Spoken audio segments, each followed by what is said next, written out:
Okay. Okay. Welcome to the podcast.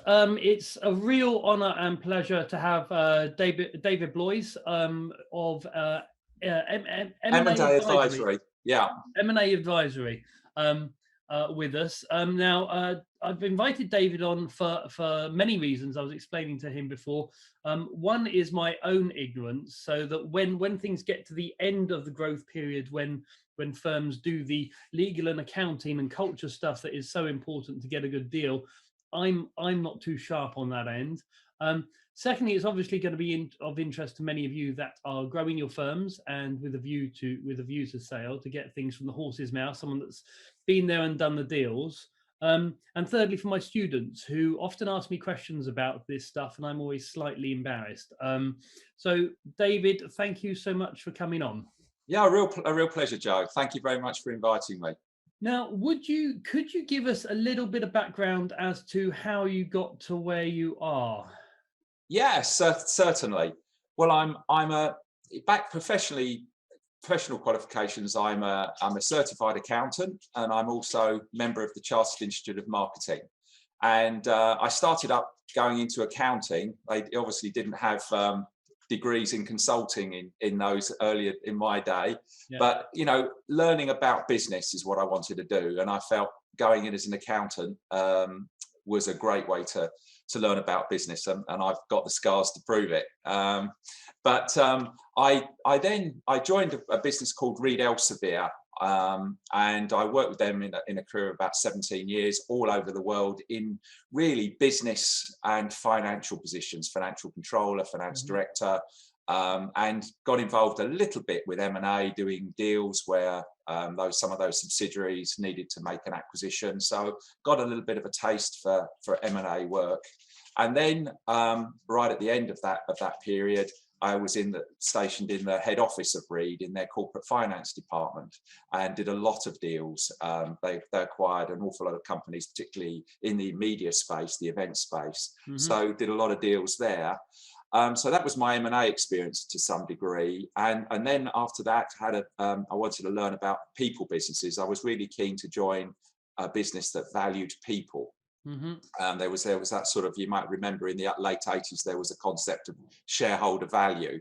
It was a concept I didn't really believe in. And then when I left Reed, I wanted to find a company that valued people. So I ended up as commercial director of Saatchi & Saatchi, based in Budapest, shortly after the wall came down in 1993. How interesting. Gosh. Which was a real baptism of fire in the advertising in the industry, which I'd never worked in before, but I really enjoyed it. It was a great industry to work in.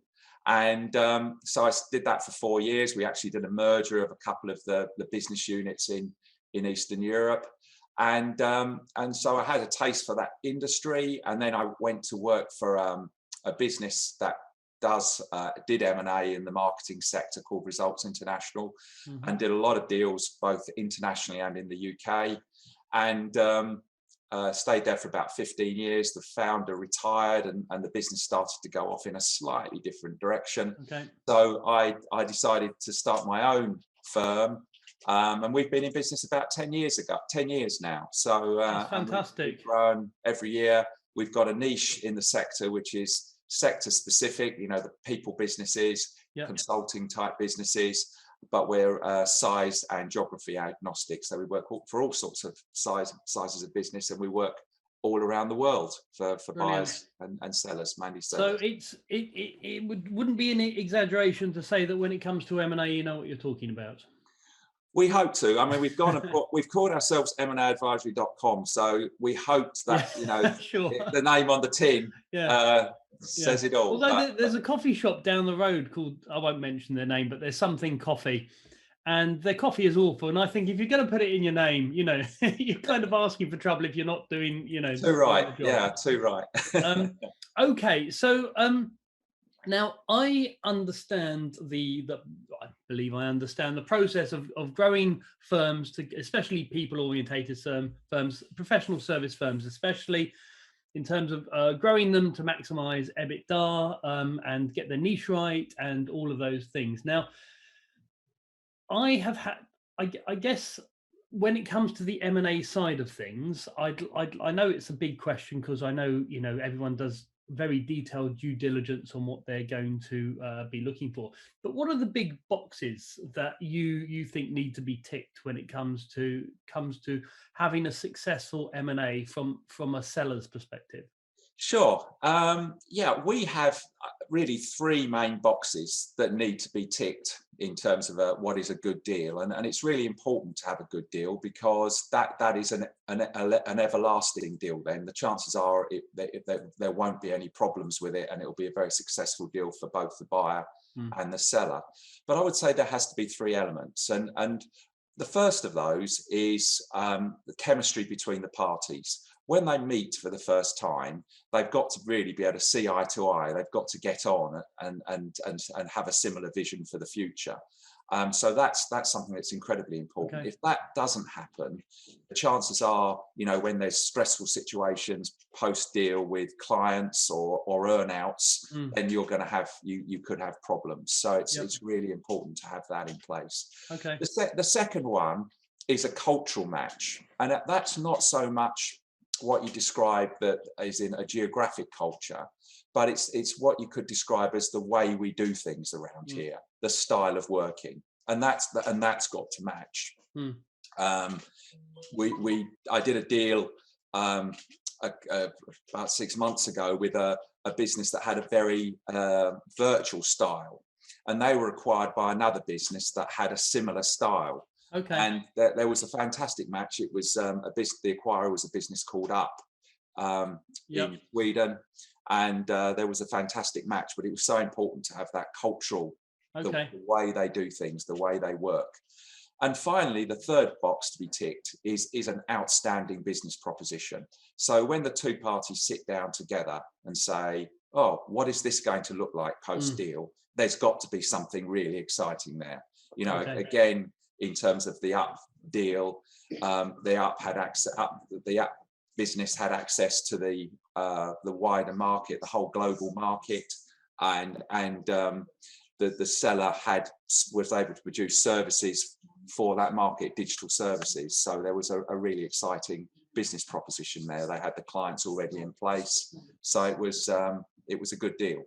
I'm really pleased you said about having, out of those three boxes, only one of the three boxes is sort of the detailed, finance and, what they're doing. And the other two are much softer things. And this speaks, so I've interviewed some buyers and they very much, emphasize the qualitative measures as much as or in fact, even more sometimes than the quantitative measures. Does that vary internationally? Is that a UK thing versus a US thing, or is that fairly universal?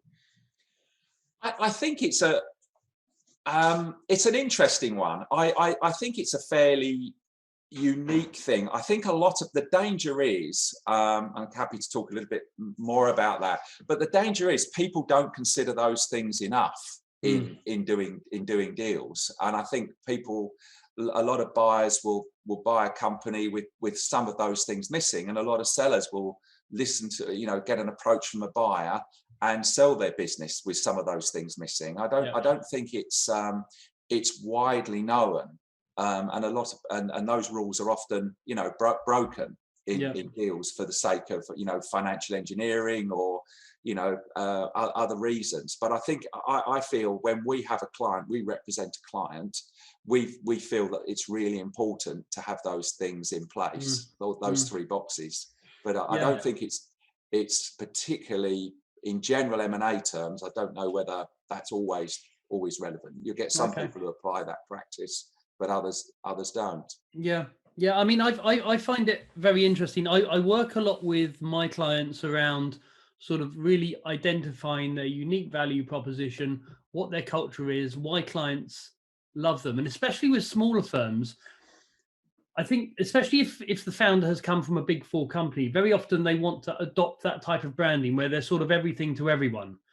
And I could be wrong, but my view is that if you're a smaller firm and you're trying to be everything to everyone, you're going to fail, because you're competing then with the PwCs and the Deloittes and the Accentures. Yeah. And so having a distinctive brand and culture and values and all the rest of it that reflects the personality of the founders, perhaps, you might alienate some people, but it's really going to attract others to you.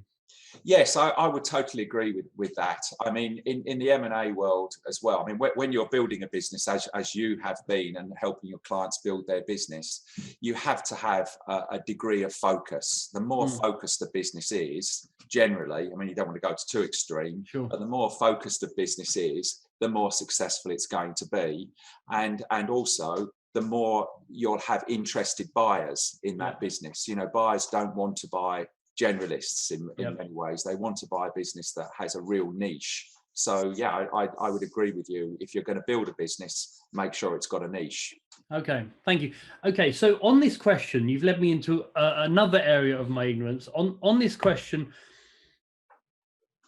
if I'm a buyer and I've got to say, for example, I've got a global presence, but I'm lacking in Germany. I'm a supply chain consultancy, or I'm a marketing firm. I'm lacking a presence in Germany.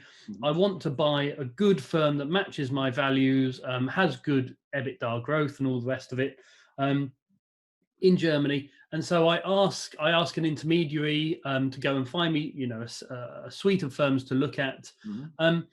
The firm I want to buy not only has presences in Germany, it also has presences in other areas that I'm not particularly interested in. Or an alternative situation is that it's got services that I'm not particularly interested in. What happens in those situations? Does a buyer say, well, look, listen, I'm just going to buy this bit of the business and you can do what you want with the rest of it? Or do they say, I'll buy the business as a whole and then I'll, assimilate or then sell on those other bits of the business? So I guess this is the difference between the core and the periphery in terms of their focus. I think in terms of, if we were doing that search for you, first of all, we would try and target exactly what you wanted, so that you wouldn't have to do the work. I mean, there might be a shortage of the exact business, but generally, when we work for people on the buy side, we'll find exactly what they want. There are companies around, so I think that's one thing.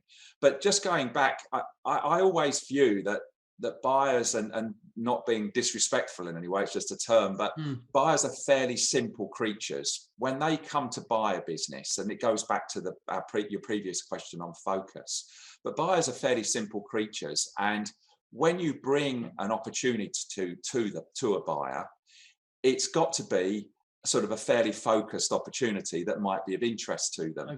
Whereas if it's very much a generalist opportunity, for example, you bring a company that does cybersecurity and it also does office cleaning or something like that, it's not going to be, the buyer's not going to be interested in either. Whereas if you take the cybersecurity company to a number of buyers, they might be just interested in that proposition.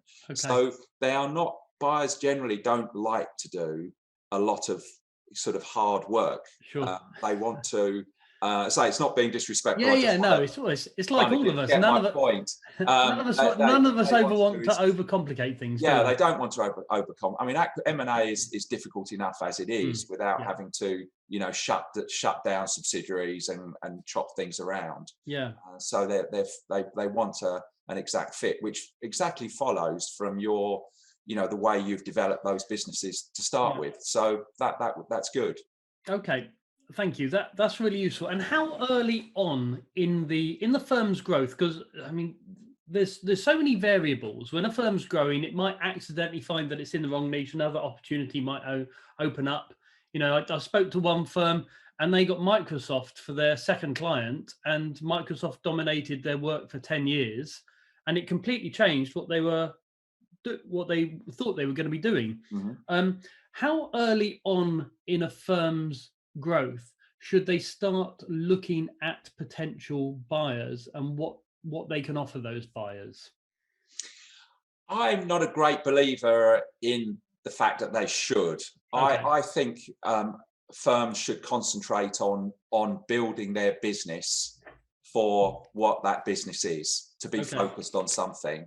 And it's absolutely right that they pivot all of the time. Even huge PLCs have to pivot from time to time. So a smaller business may well find that as time goes by, their opportunities lie slightly elsewhere or slightly left the field of where they're going.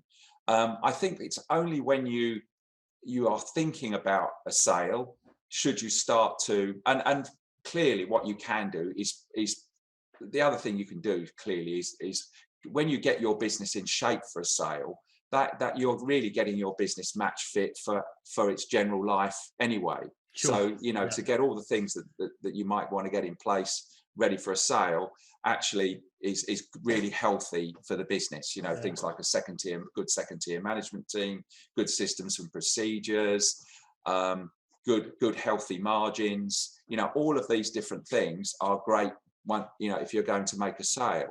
So but I think once you come up for a sale, probably maybe a year or two before sale, it might be worth you thinking about who the buyers are and thinking about any adjustments you have to make for the business. Thank you. That's really useful. And would the answer be the same if I said, how early on in the process should they come and talk to you? So would you say it's best to engage with an M&A advisor 2 years prior to when you think you'll be selling? Yes, I think that's fair enough. 2 or 3 years. Some people might get in touch before, and a lot of people we're speaking to for 5 years before they sell. Yeah. But the nice thing about this, we often have an insight onto the market, and we can have a chat to them about how the market's going. And we often have a little chat once a year, giving them people a little bit of advice or the benefit of our experience in the market. So that works pretty well for both sides, and it doesn't cost anybody more than 5 or 10 minutes of time, which is is great. We're happy to do that. That's good to know. Well, that's also good to know for some of the listeners of this. Thank you. Yeah, we get great feedback ourselves. We're learning about the industry, what's going on in the industry, and they're learning about what's happening in the M&A market. So it's a good 5 minutes spent very often. Yeah. I guess actually you being abreast, or you having the visibility of the trends and who's buying and what's changing. I mean, before the podcast started, we had a brief chat about marketing firms increasingly being bought by consulting firms, and this sort of generalization of consulting firms across the board. So I guess that's a real value that you can offer in terms of how the buyer's market is changing.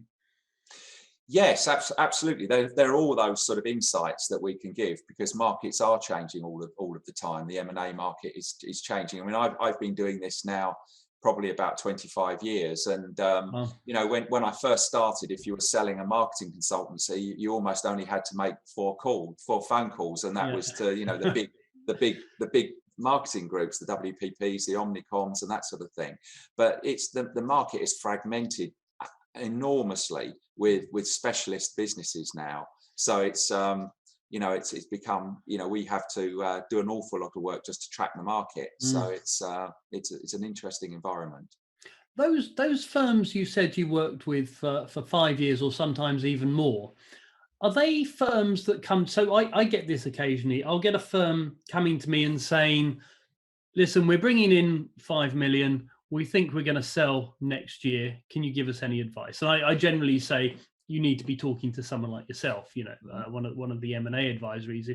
But what I always do prior to that is I do a bit of an audit, and very often I find the revenue is nice, but everything else isn't.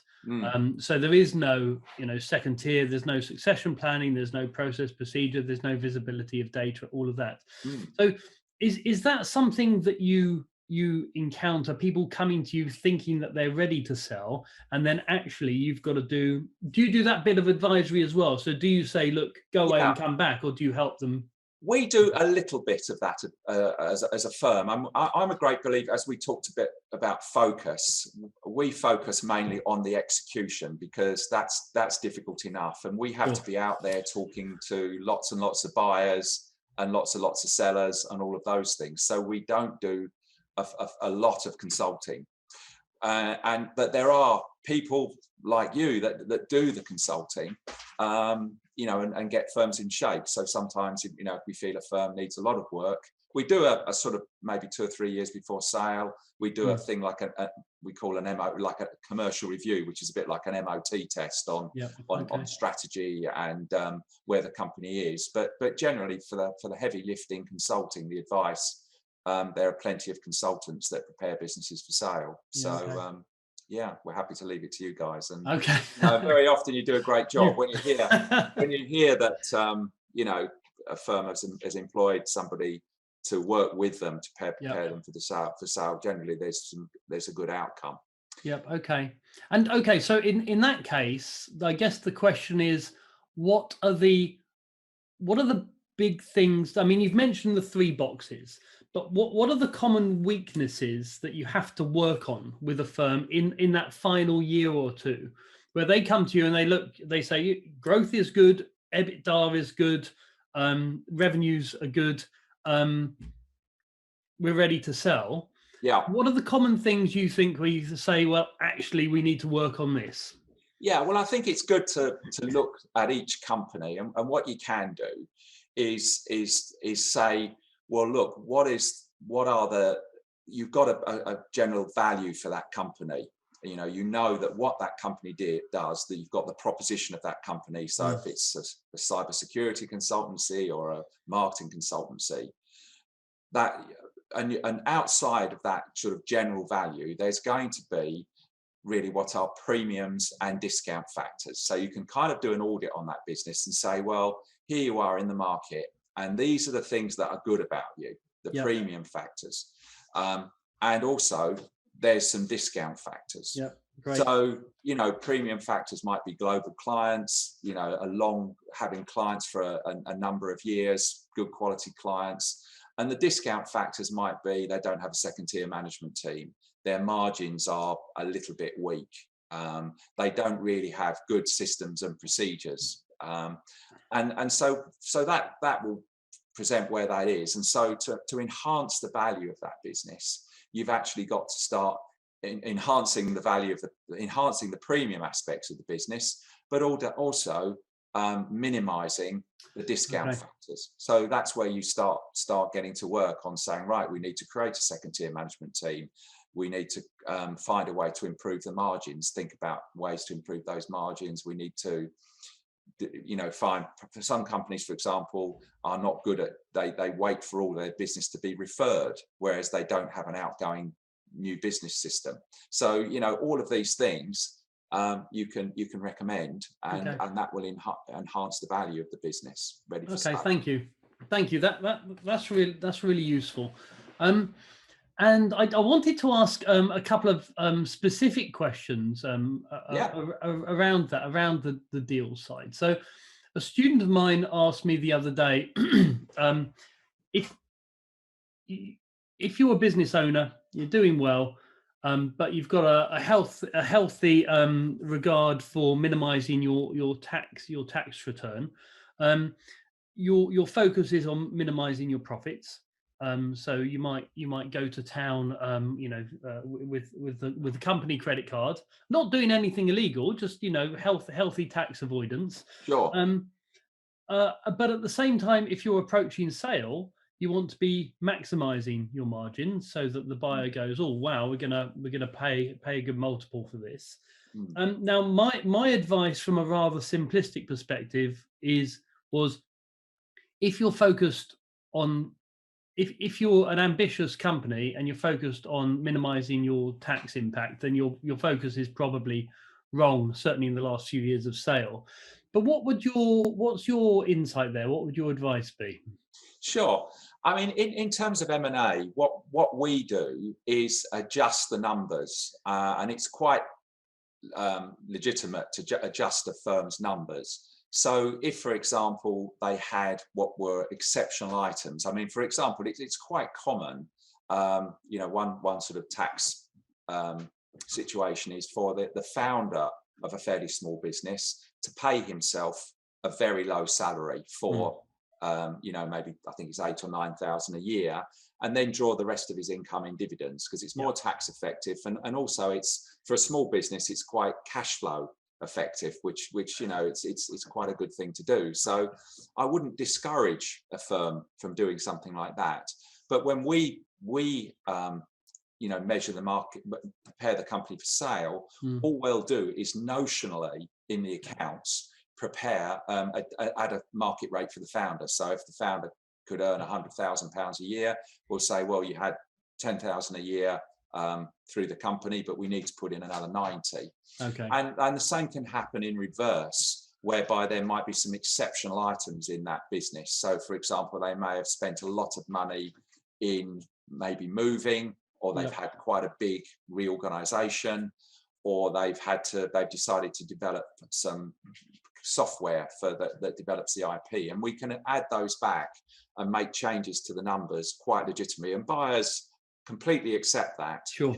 So I think it's obviously it's important not to do anything illegal for tax, because that has repercussions and later on with M&A, with warranties and stuff like that. But general tax advice that's sensible can be adjusted for. Okay, good, thank you. Are these known as add backs or adjustments? Is this the yes, same they're generally called them add backs. Yeah. Okay. Yeah, that's Good. right. Okay, the other question, in fact, it's more of a question for me really, and I've had this 2 or 3 times where I've had, and I generally steer away from this because I think it's too complicated, but I've had situations where a network of similar small companies want to join together and then say, we're a bigger company, we're up for sale. And very often these are spread across the globe. And they might, they've been working together before, they might be part of the same association, they might have a referral agreement or a partnership agreement. I guess there's 2 questions. Number one, can those types of firms sell? And number 2, if they can sell, what do they need to watch out for? Yeah, it's unusual to find those groups getting together to sell. Okay. I think in terms of M&A, for a successful partnership of any sort, companies have to have skin in the game. If there's no skin in the game, then it generally doesn't seem to work. And I think that's almost the purpose for M&A. Otherwise, people could form joint ventures with everybody. But joint ventures, when you haven't got skin in the game, doesn't always work in my experience. Yeah. So I think that's the thing. And I think a buyer the thing is, you've always got to consider the buyer, and the buyer might be cautious of buying a group of companies en masse that have never actually been together as a company before. So yeah, I think you'd probably have to do, if you were serious about that, you'd have to do a sort of a step-by-step integration yourself, and be comfortable and have a track record. And once you've got the track record, then you might look at selling. Yep. Okay. All right. Thank you. And okay, so that it is interesting, because there's more. I know IR35 is changing this slightly, but there are so many independents now, and in fact, IR35 is actually pushing some of these people to mold together and form consulting companies, so that they're not seen as sole traders who are just contractors or employees in another guise. Mm-hmm. And so I guess it's something that's happening quite often, but I'm also guessing that buyers do a very thorough job when it comes to their due diligence. So it's not just the finances they go through. I presume they interview the founders several times, and I presume they sometimes talk to employees, do they? Yes. I mean, obviously they won't talk to employees to start with. Generally, employees aren't interviewed because what you don't want to do when you're selling a business is alert your employees that it's being sold. It should only be the close directors, because you want to make sure the business carries on as normal, and you don't want to scare people, quite frankly. People have all sorts of concerns employees. If they heard their company was being sold, they may think the worst. And so it's better not to tell employees until you've got the done deal, and you can genuinely put a positive, not spin, but tell a positive story about it. Yeah. Okay. So what's the process? So a buyer comes to you and says, I want this supply chain consultancy or marketing agency in Germany, and you go ahead and find one. They're in relatively good nick. You think they're suitable. What are the steps in the process? Yes, well, obviously there's a lot of research at our end that goes into finding particular companies. And we would interview those, if we're working on the buy side, we would interview those companies ourselves, and get a short list for our client. And then under confidentiality agreement, we'd introduce them to the client and ensure that there was good chemistry between the parties. And they would also ensure there was a good cultural fit. And then they would probably have a meeting to discuss the business proposition, to make sure there's an outstanding business proposition by the two of them getting together. So that will be the process. And then, you would get offers. Maybe if you were buying, you'd make an offer for that business and negotiate it. And if it was accepted, you'd come to a heads of terms, which so that's sort of the sort of ceiling of the commercial deal. And then after that, you have a process of due diligence and legal. So it's a bit like buying a house, really. You go and have a look around the house. You find a house that you really like, because that's important to go and see 10 houses. You don't want to go and just see one. So you see a number of houses, choose the one you really like, make an offer on that house. If the offer's accepted, it's only then that you call in the surveyor to make sure that you haven't got a hole in the roof. And so that's generally the process. Okay, that's a really nice analogy. Thank you. And the final question I had was around the dreaded earn-out period. And sometimes it's not dreaded. Sometimes the founders love doing it. But I guess you've seen it go well. You've seen it go wrong. I guess you've seen people minimize their earn-out period, or some people ending up with a 5-year earn-out period. So I guess the question is, well, two questions. One, how do you minimize your earn-out period?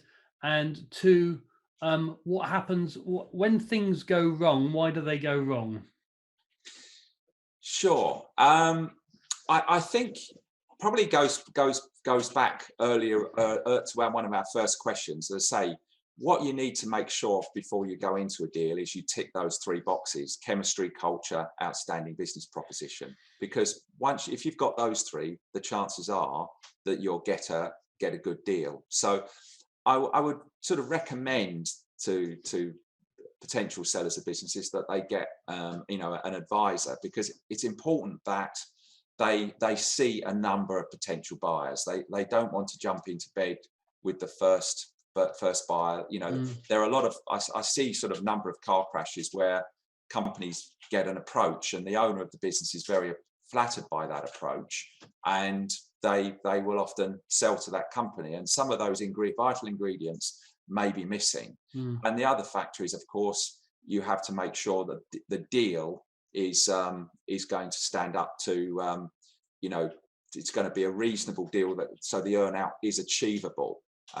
You see an awful lot of some of these deals whereby, and that's where an M&A advisor comes in handy, is that you see a lot of deals whereby the earn out is not achievable. It's put on really, really high targets, and if you don't achieve those high targets, you get nothing, and that's a really bad situation.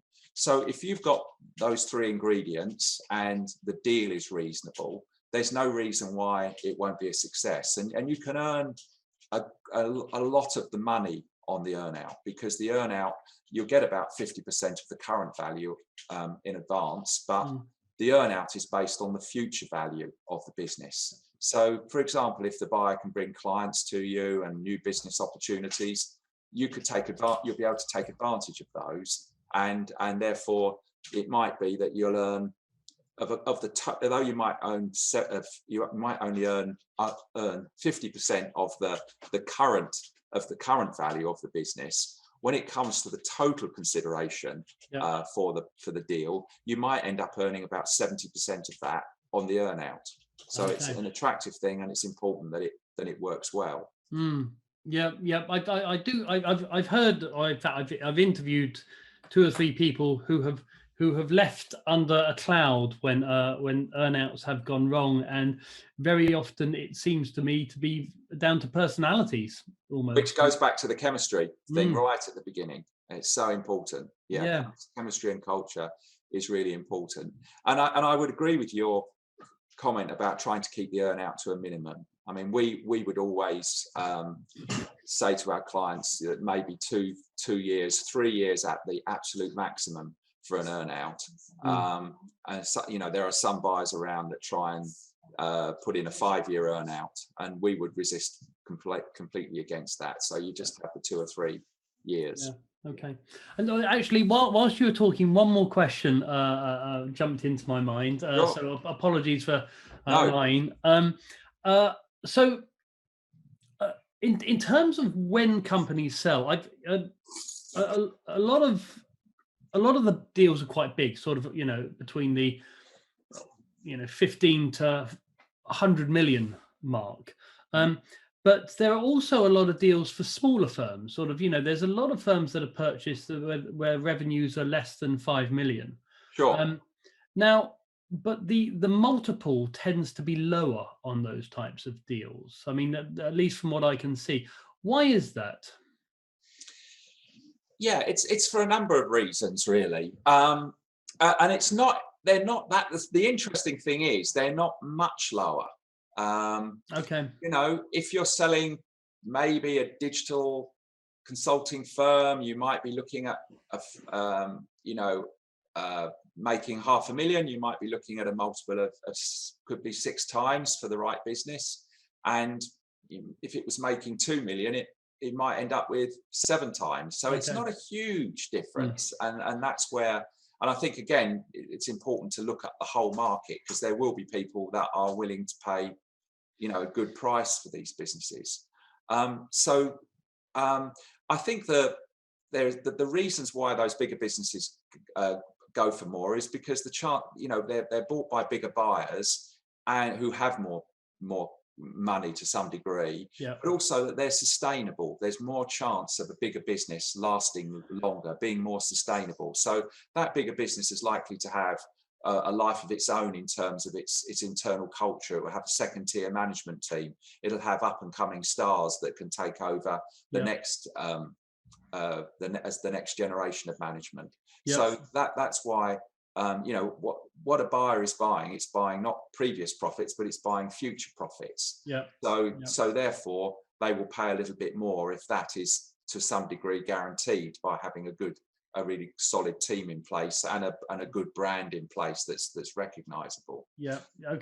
But the smaller businesses can earn quite good multiples if you find the right buyer, because of the synergistic benefits. You may find a good buyer who would really benefit from the skill sets of smaller companies. So they get a good synergistic benefit, therefore they will be able to pay more for that business. So I think that's the reasons, and that's where it's really important to go and meet a number of buyers for that reason. Okay, so there's a good clear message there, which is meeting as many buyers as possible, and preferably talking to an M&A advisor early on is absolutely crucial in getting a good price, a good agreement, and also a good multiple. Yeah, I think I would agree with that for sure. Good. I thought you might. Good. All right, listen, David, thank you so much for your time. It's been a real pleasure talking to you, and should help many of the listeners with many different audiences. So thank you kindly. Thanks, Joe. A real pleasure. Thank you for inviting me. And if anyone ever wanted to reach out, we're at mnaadvisory.com. My email is davidb@mnaadvisory.com. If anyone's got any further questions, always happy to help. And again, just thanks very much for inviting me, and thanks for listening to the viewers. All right. Cheers, David. Take care. Bye-bye. All the best. Thank you.